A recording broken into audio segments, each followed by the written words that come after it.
So let's consider the player archetype whose favorite thing to do is backstab enemies with the cane sword. They don't want to use loud guns. They don't want to just sneak past everyone. They want to murder everyone. Right around this corner is a guard that I'd love to sneak up on. So for this player archetype, a very natural play pattern is whenever an enemy is nearby, I want to go into crouch mode and try to sneak up on the enemy, because crouching is the quietest way to move.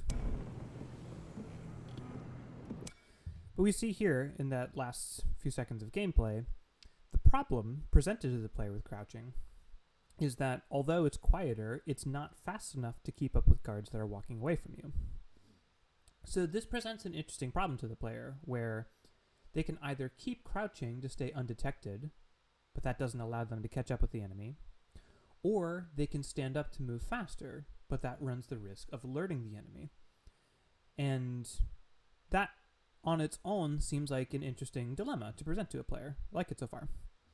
However, the problem is that there's actually no real decision to be made, because when you're directly behind an enemy, you're actually incentivized to alert them, as we'll see here. If I stand up and start walking towards the enemy, it makes it easier to solve this problem.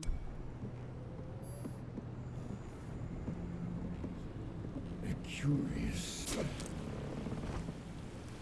So normally, if I stay in crouch, I wouldn't be able to keep up with the enemy, so I stand up to make it easier to catch up with them. The fundamental problem here is that when the guard is alerted to the sound of my walking footsteps, my standing footsteps, they don't turn around. They stop moving, which makes it easier to catch up with them, and they scan the area ahead of them, which makes it easier to stay undetected.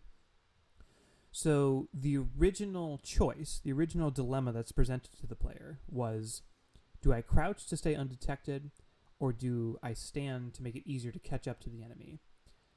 Once you're aware of this interaction, that dilemma evaporates.